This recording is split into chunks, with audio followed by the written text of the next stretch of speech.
Scotland has a long history of interesting and powerful women. Thousands of years ago, the female warriors of the Picts were feared by the invading Romans for their ferocity in battle. In more recent times, Mary Queen of Scots displayed great resolve and fearlessness as she held the Scottish throne against the wishes of many. But one woman in particular would shatter the rulership of 8th century Alba, and all to avenge her lost child, Lady Finella the King Killer.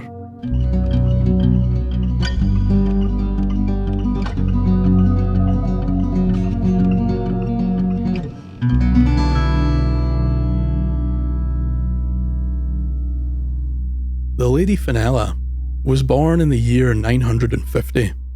Her father was the Earl of Angus, and she is said to be descended from the old King of the Picts. The young Finella was brought up in the castle of Kincardine, surrounded by the lavish splendour that nobility brings.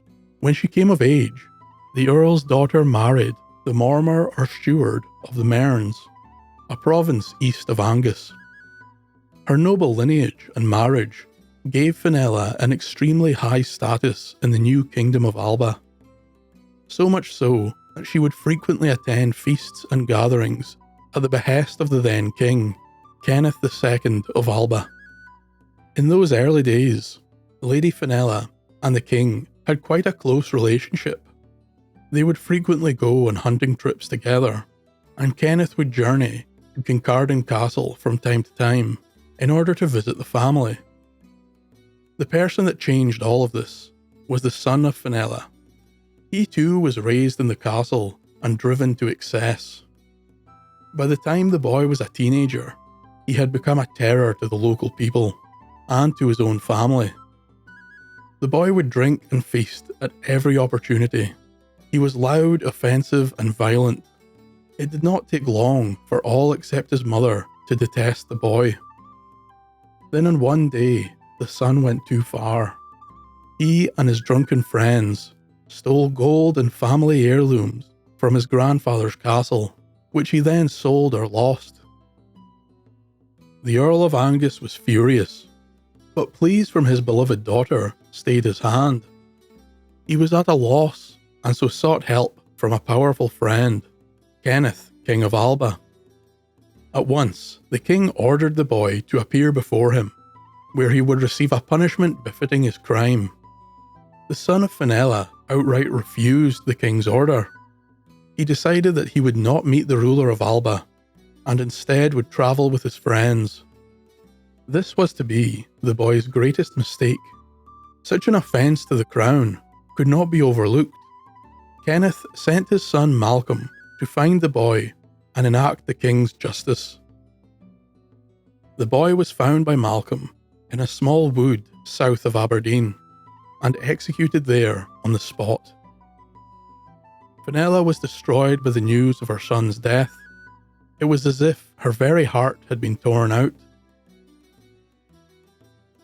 As the hunt for the Earl's grandson was underway, a second story was occurring behind closed doors.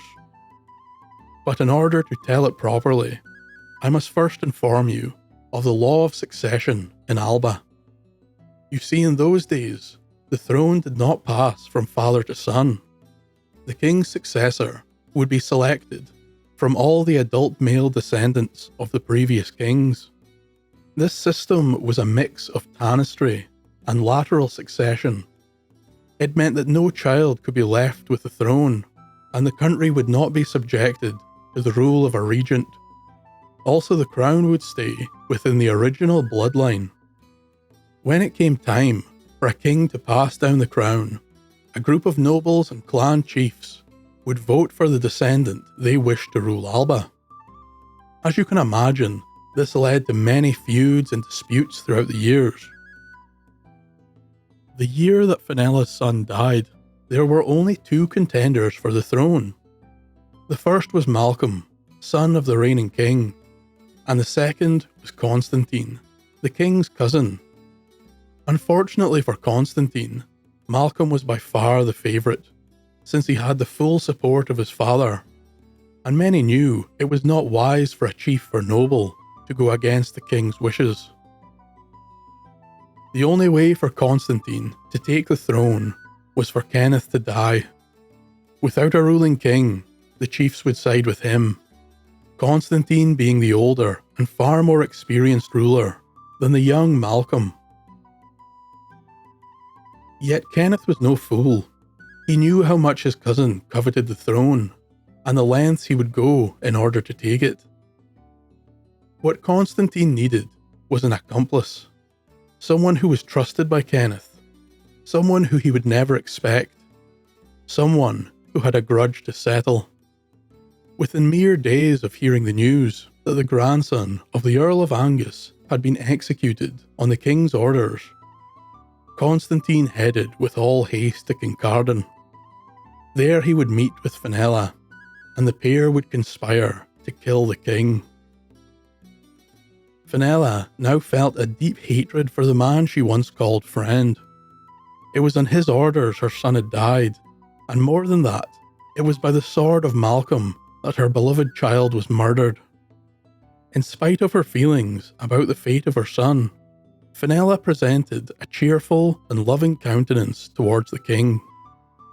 She told Kenneth that she was sad at the loss of her son, but did not blame him in any way. In fact, she agreed that her son received a fair punishment and had every opportunity to avoid his fate. Then on one day, Finella sent a hunting invitation to the king, asking if he would join her in a hunt within the lands of Angus. The king, thinking nothing amiss, happily accepted the invitation and set out for the castle immediately. On his arrival, he was cheerfully greeted by his friend Finella, who told him that during the hunt they would stay in a small lodge south of Kincardine in an area known as Ferocity. The king and Finella, along with the king's guard and a few handmaidens, left the castle that afternoon and headed south to the lodge. But as they neared Ferocity, Finella whispered to the king that she knew of a great conspiracy within his own family that wished him dead, but she could not say more on the road, as the spies of Constantine could be lurking anywhere. "Once we arrive at the lodge, we can talk alone, and I will reveal all," whispered the lady. As the royal procession arrived in Ferocity, Kenneth sent his guard to build a campsite and to ready his hunting gear, while he and Finella entered the lodge. "Before we talk of this horrible conspiracy," the woman said, "first I would like to show you a statue that I had made in your honour to prove my loyalty and great love for you." Gesturing with an arm, Finella pointed to a magnificently carved bronze statue of a young boy which stood in the corner. The king was amazed. The statue was a beautiful and gorgeous gift. Kenneth approached the bronze boy and marvelled at the intricate detail. "If you push up on the boy's head, my king, you will see something truly amazing," called Finella knowingly. With a shallow nod from the king, he placed a hand atop the statue and pushed. Suddenly, a loud click was heard, and a hail of crossbow bolts flew from hidden areas secreted around the boy. The king was impaled by a shower of steel. One bolt lodged in the man's throat as he collapsed to the floor in a bloody mess. As King Kenneth II of Alba lay dying, Finella leapt from her chair with a wicked smile and said, "All this was for my son. Long live Constantine III of Alba." As Kenneth drew his final breath, a wooden door within the lodge opened, and there stood Constantine, his traitorous cousin, flanked by soldiers. Eventually, some of the king's guard decided to check on their master, as he had been away for many hours. As they entered the lodge, the loyal warriors were confronted by the hideous sight of Kenneth's body. They knew Finella was to blame, as they had seen no one else at the lodge. Quickly they sent word to Malcolm, who gathered a small force and began to hunt the woman who killed his father. Finella fled for some time, but was eventually cornered near the village of St. Cyrus. Standing by a deep gorge, Finella was surrounded by Malcolm's men. She had nowhere to run and knew if captured, her death would not be quick. So as a final act of defiance, the woman that killed a king threw herself into the gorge, plummeting 150 feet to her death in what the locals now call the Den of Finella. Some in the area believe that Finella actually escaped Malcolm's men and continued her life in a foreign land. In fact, one of the soldiers that hunted the woman told of the time when she was cornered. He said that she tore off her fine clothes and kicked off her shoes, then with a great leap danced across the treetops into the distance, securing her escape. Many at that time thought that the lady was a witch and killed the king with dark magic. They say that she had the ability to transfigure herself into the form of a great hawk, and it was in this way she escaped Malcolm and his soldiers. The issue with this story is that no one is entirely sure that Finella ever existed, and the tale is much debated by historians. What we do know is that Kenneth II was killed near Fetter Cairn in the year 995. So even setting aside the intricate trap, it is possible that Finella existed and killed the king.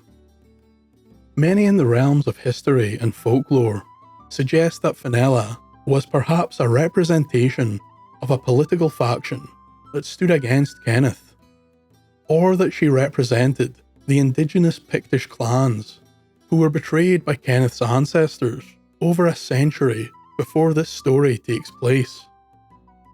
In other words, Lady Finella was the vengeful spirit of the Picts, let loose upon the descendants of the invading Gaels. I am unsure what the truth is in this 1,000-year-old story, but I do know that Finella is seen as a great heroine, especially in the northeast of Scotland, and that still to this day, the tale of her vengeance draws a fire into the heart of every Scottish woman. Thank you for listening, and a special thanks to my patrons who make this all possible. It was true that Kenneth II was succeeded by his cousin Constantine, who is thought to greatly covet the throne. Unfortunately, Constantine only reigned for about 1 year and 6 months. You see, the killing of Kenneth II threw all of Alba into a civil war. While Constantine took the throne, it was contested by Malcolm, son of Kenneth, and his cousin, the well-known warrior, Kenneth, son of Duff. This split Alba into 2 rival factions, and war began. Soon after, Constantine was killed in battle by Kenneth, son of Duff, who then claimed the throne as Kenneth III of Alba.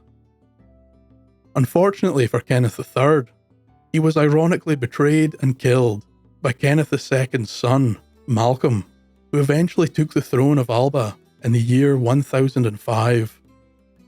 This rivalry between the different royal bloodlines continued for many years, but perhaps that is a tale for another time, as you can see how confusing it gets. Slang Shiva.